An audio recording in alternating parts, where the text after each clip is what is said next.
In this demonstration, we're going to look at the different forms of the select statement. And we're going to select from a database that contains this table, an employee table with these fields. Now, as a developer, understanding the structure of the database is necessary to a degree. Obviously, we need to know where the data is, that is, what tables contain the data that we're interested in. And we're interested in the common data fields or the keys that link those tables together. But otherwise, the lower level details of the database are not our concern. Those are the concerns of the DBA. This table employee contains information about the employees of some fictitious company. The business entity ID represents a unique identifier within the database for the employees, the national ID number, the login ID, job titles, birthdays, marital status, and all of the other pertinent information about an employee of a company is listed within this table. So let's look at some code. In the setup of this demonstration, we're going to use the same database connection code that we had previously used.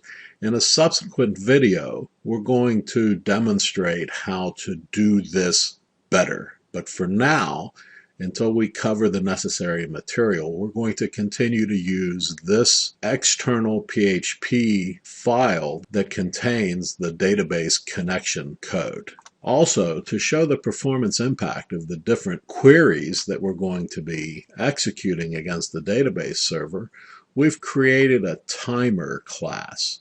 And this timer class is pretty straightforward. It is a singleton class. And again, this is material that will be covered in a subsequent video.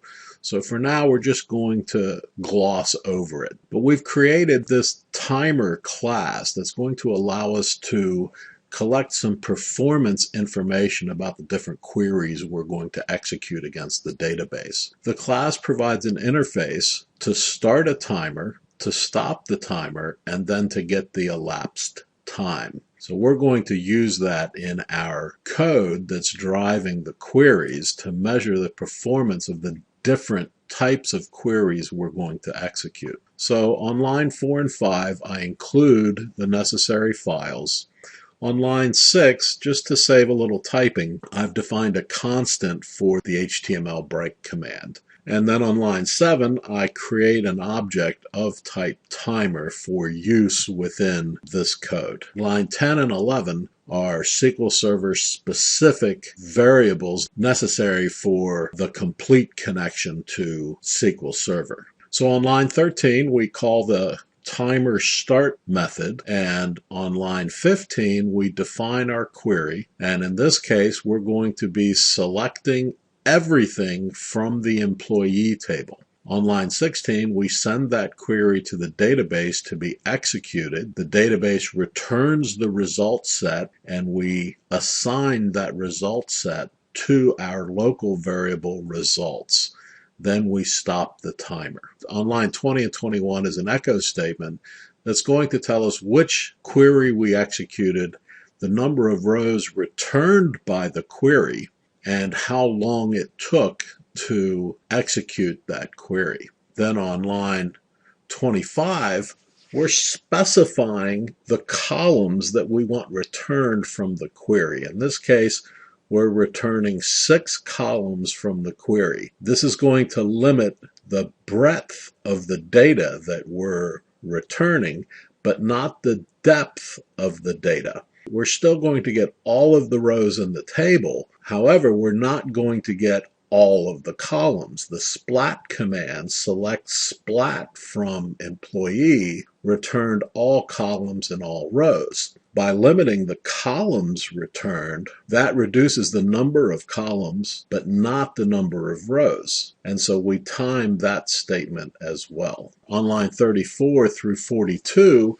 we iterate over the return values from the select statement and echo those to the browser. Then on line 46, we're going to limit the number of rows returned by including a where statement in our select. So we're going to select the same columns. So the breadth of the data is going to be the same 6 columns. However, now we're going to limit the number of rows by telling the query that we only want rows where the marital status column is equal to M. Then we execute that query on line 47, assigning the results to our local variable, and on line 54 through 63, we output those results. Then on lines 68 and 69, for ease of reading, we've separated the select statement. And in this case, we've expanded our where clause to include the test for the gender column. So now we're asking for the same 6 columns from this table employee. We're saying to the database that we only want rows where the marital status is M and the gender is F. We execute that statement on line 70, assigning the result set to our results local. Then on line 78 through 87, we iterate through those results, echoing them to the display. On line 91 and 92, we've added an order by clause to the select statement. We're requesting the same columns to be returned from the employee table using the where clause, marital status equals M and gender equals F, in order to limit the number of rows returned.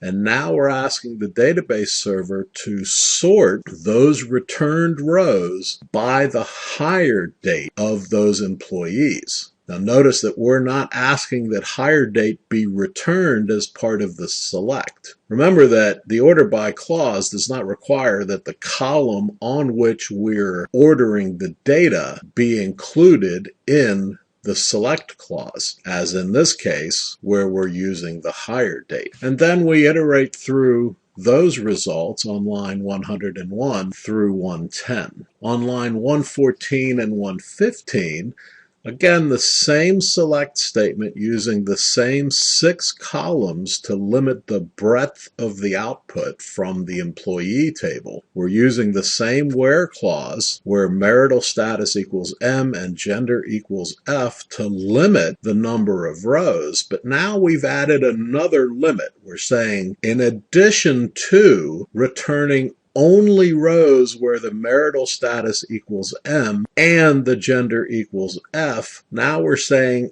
and the job title must be like this string pattern. And the string pattern represented with the % signs means that any job title that has any number of characters before the string segment MANAG followed by any number of characters after the G should be included in the result set. And we're going to order that result set by the hire date. This demonstrates the use of the like command and a pattern matching string that the database server is going to use to find the rows that we're interested in the employee table. Then we loop through that result set and display it on the screen. Let's see how these statements run. Our first statement on line 15 is a select everything from the employee table.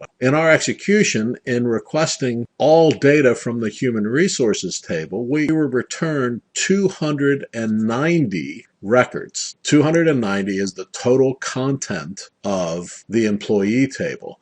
And it took 0.0016 seconds for the database to return that data. Then on line 25, we limited the breadth of the data to be returned, but not the depth. So we've limited the result set to 6 columns, but we're still going to get all of the rows. So in our return from the database server for that query, we got 290 records, rows returned to us, but notice that limiting the number of columns returned is marginally more efficient than returning all columns and all rows. Now, when looking at the timings for the execution of these queries, we cannot accept these timings in isolation. As developers, we need to recognize that these queries that we're writing may be executed tens of thousands of times in a day, and on very busy systems, even tens of thousands of times in an hour. So saving 3/10,000ths of a second multiplied by some hundreds of thousands of executions actually is meaningful time. So keep that in mind as we look at these timings. So the next query that we executed actually limited the number of rows returned by including a where clause. And in this case, we're saying where the marital status equals M. So same number of columns, but this is going to limit the number of rows returned. So for this query, we returned 146 rows. So roughly half of the number of rows that were previously returned, same number of columns, but half of the number of rows. And we were able to do that in 0.0011 second. Again, marginally faster than the previous query that returned 290 rows. Remember that the amount of data that we return from the database not only affects the performance of the database, but also impacts the performance of the network. So we want to restrict the amount of data that we're asking the database to return to us to the absolute minimum amount of data we need for our application. On line 68 and 69, the query further limits the number of rows to be returned by adding a second where condition. So in this query, we're going to limit the number of rows for those that have a marital status equal to M and a gender equal to F. Same number of columns returned, but now we're going to further limit the number of rows. This query returned 49 rows and did so in 8/10,000ths of a second. So again, marginally faster than the previous query that returned 146 rows. What's the cost of asking the database server to sort our data by including the order by clause? This query is going to demonstrate the performance impact of adding the order by clause to the query. Same data is being returned. We should see 46 rows of data, but the data will be ordered by the hire date of the employee. Again, notice that the order by clause contains a column that is not contained in the select list. The performance impact of adding the order by clause was minimal, but there was a performance impact. Same number of rows returned, same number of columns returned as the previous query that executed in 8/10,000ths of a second. Our next query uses the like operator to compare the job title with a wildcard string that can include any number of characters before the M and any number of characters after the G, and we are still ordering this data by hire date. In this query, adding the extra where clause condition, job title like, and the wildcard string returned 2 rows of data and did so in 9/10,000ths of a second. Be forewarned that the like command in comparing string values is an expensive command. In a larger table with tens of thousands or hundreds of thousands of rows, there will be a performance penalty for using the like operator and a wildcard string.